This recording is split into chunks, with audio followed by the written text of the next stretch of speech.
So Bismillahirrahmanirrahim everyone, welcome to Ordinary Days. In this video we are going to discuss one of important autosomal dominant disorder, that is Marfan syndrome. It occurs in 1 in 5,000 births and it is resulting due to 1800 mutations. What happens in Marfan syndrome is that you have a type of cell that is fibroblast. Fibroblast has this gene FBN1.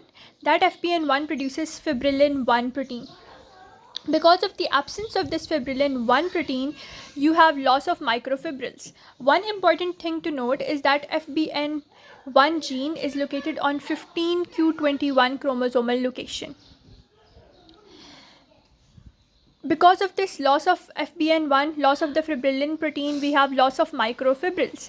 Because of this loss of microfibrils, we have two situations. One is we'll have all these abnormalities. Second is we will have overactivation of the transforming growth factor beta. Obviously, two things. The microfibrils are lost. Secondly, the transforming growth factor beta is hyperactivated.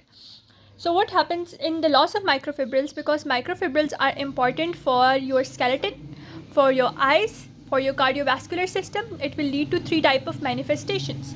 Like in your skeletal abnormalities, you will have long legs, long arms, long fingers, that is arachnodactyly. Spinal deformities, you have kyphoscoliosis. Then in your chest region you can have pectus excavatum, that is it is going deep, or you can have pigeon bed, that is protruding sternum.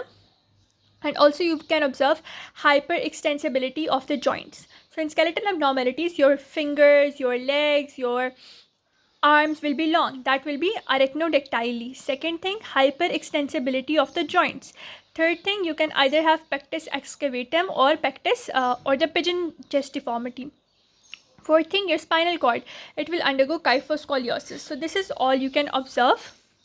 Now in ocular changes is in your eye. In your eye, what changes you will observe, that there will be weakness of suspensory ligaments, because suspensory ligaments are made up of fibrillin or microfibrils. So it will be a situation ectopia lentis. Your lens will be bilaterally dislocated and there will be secondary subluxation of the lens. Now in the cardiovascular system, you will have two things.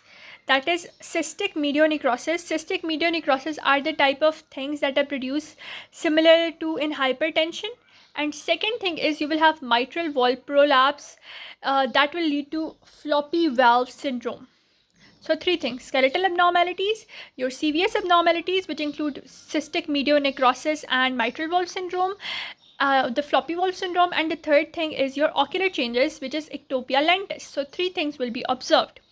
After that, we have overactivation of transforming growth factor beta. This overactivation can either affect the transforming growth factor beta type 2, which leads to Marfan syndrome type 2.